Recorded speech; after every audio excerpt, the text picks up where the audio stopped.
नमस्कार दोस्तों।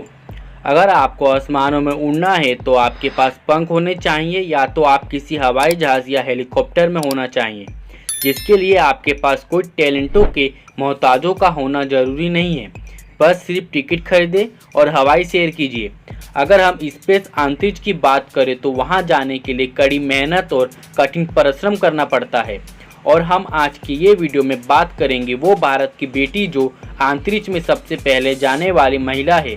हम बात कर रहे हैं कल्पना चावला की, जिन्होंने पूरे भारत का नाम रोशन किया है। कल्पना चावला का सपना था कि वो आसमानों की इतनी ऊंची उड़ान भरे कि आकाश कम पड़ जाए। कल्पना चावला का जन्म 17 मार्च तीसरा महीना 1962 को हरियाणा के करनाल, भारत में एक मिडिल क्लास परिवार में हुआ था।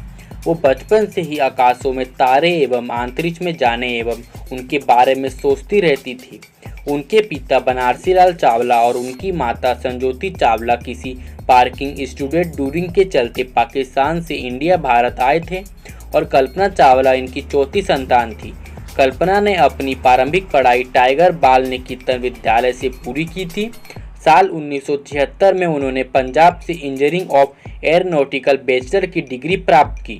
उस समय हर एरोनॉटिकल बैचलर की डिग्री प्राप्त करने वाली वो पहली महिला थी और साल 1982 में वो अमेरिका चली गई और वहां जाकर उन्होंने यूनिवर्सिटी ऑफ टेक्सास से एयर स्पेस इंजीनियरिंग में मास्टर की डिग्री हासिल की और उनकी मास्टर डिग्री के दौरान ही उनकी मुलाकात चीन पेरी हैरिसन से हुई और साल 1983 में कल्पना ने हैरिसन से विवाह कर ली।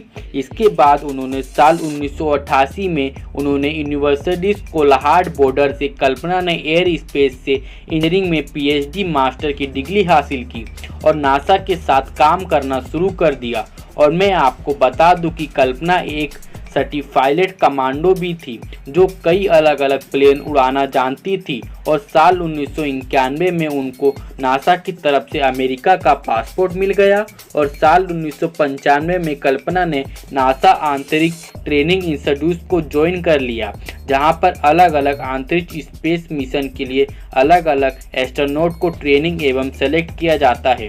कल्पना वहां महिला है जिन्होंने एक ही साल में ट्रेनिंग कंप्लीट करके साल 1996 में अपने पहले मिशन के लिए सिलेक्ट कर दिया और यहीं से शुरू हुआ कल्पना की संघर्ष भरी अंतरिक्ष स्पेस की इंटरेस्टिंग जर्नी। कल्पना का सबसे पहला अंतरिक्ष स्पेस मिशन सन 1997 19 नवंबर को अमेरिका के कोलंबियन इंस्टीट्यूट से उड़ान भरी। इस मिशन को नाम दिया गया STS-87। इस मिशन में कल्पना के साथ और 6 क्रू मेंबर जो जोड़ा गया। वैसे इस मिशन में कल्पना एवं अन्य क्रू मेंबर्स का गोल था कि यूनाइटेड स्टेट की माइक्रो ग्रेविटी का इस्तेमाल करके अंतरिक्ष में कई एक्सपेरिमेंट करना एवं स्पोर्ट 2.0 को डिस्ट्रॉय करना। अंतरिक्ष में ये और इस डिस्ट्रॉय करने की जिम्मेदारी कल्पना को दी गई।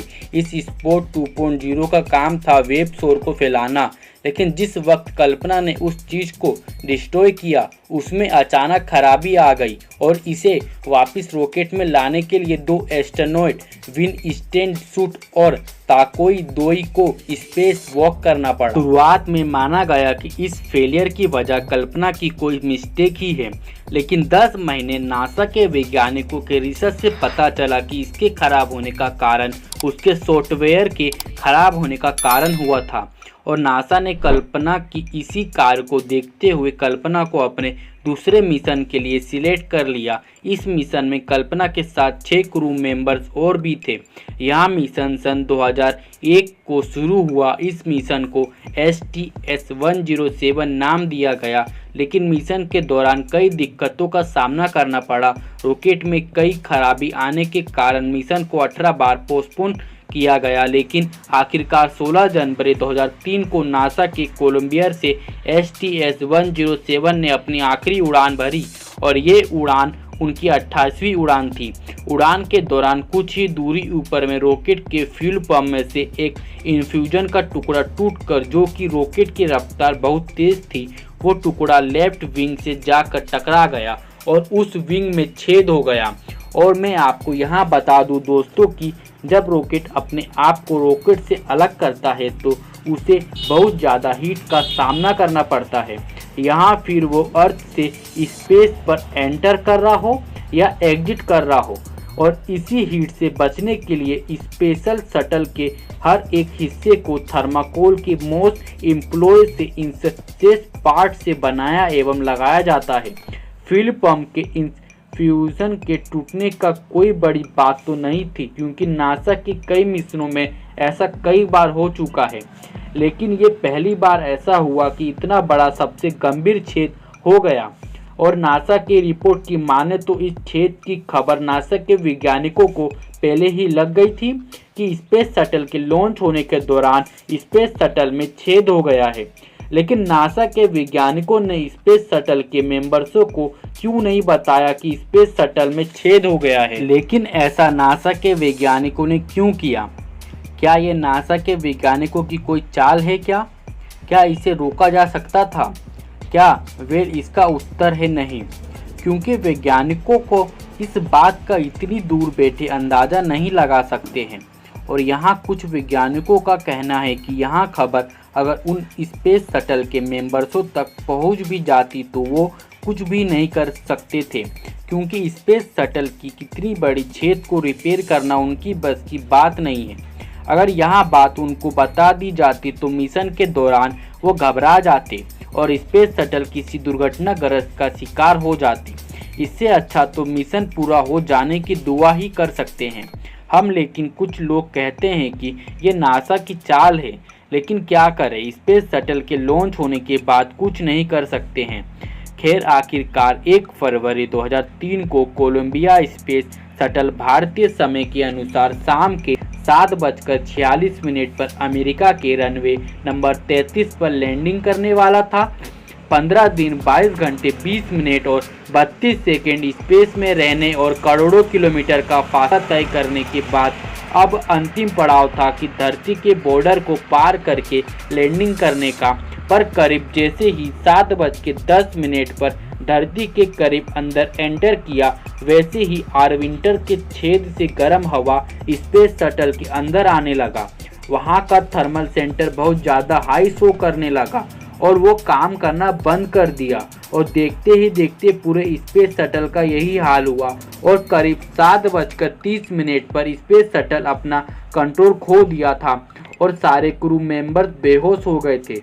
और अगले 5 मिनट पर कोलंबिया स्पेस शटल अमेरिका के टेक्सास शहर से टुकड़े टुकड़े होकर आग के समान बहुत तेजी से नीचे गिर गया। वहां पर नीचे खड़े लोग ने देखा कि बहुत तेज आवाज़ आ रही है और बहुत तेज धुआं निकल रहा है और स्पेस शटल के टुकड़े टुकड़े धरती पर गिर गया। वहां का नज़ारा देखकर सबके रोंगटे खड़े हो गए और आखिरकार हमने कल्पना चावला के साथ अन्य 6 क्रू स्टाफ को खो दिया। साल 1983 के उस एस्ट्रोनोजल दुर्घटना के साथ ही ये स्पेस शटल कोलंबिया दुर्घटना माना जाता है। और इस दुर्घटना के बाद कल्पना चावला के साथ अन्य 6 क्रू मेंबर्स के नाम पर कई चीज़ों का नाम रखा गया कि जिससे वो हमारे दिलों में जिंदा रहे और आने वाले जनरेशन को प्रेरणा मिले। बस दोस्तों, आज के लिए इतना ही। अब इजाज़त लेता हूँ जाने के लिए। वीडियो अगर पसंद आया होगा तो एक लाइक और वीडियो को अपने परिवार और दोस्तों को ज़रूर शेयर करें। और यहाँ वीडियो और कल्पना चावला के ऊपर आपकी क्या राय है हमें कमेंट में अवश्य बताएं और चैनल को सब्सक्राइब कर ले ऐसे ही कंटेंट के लिए। जी, वीडियो पूरा देखने के लिए धन्यवाद।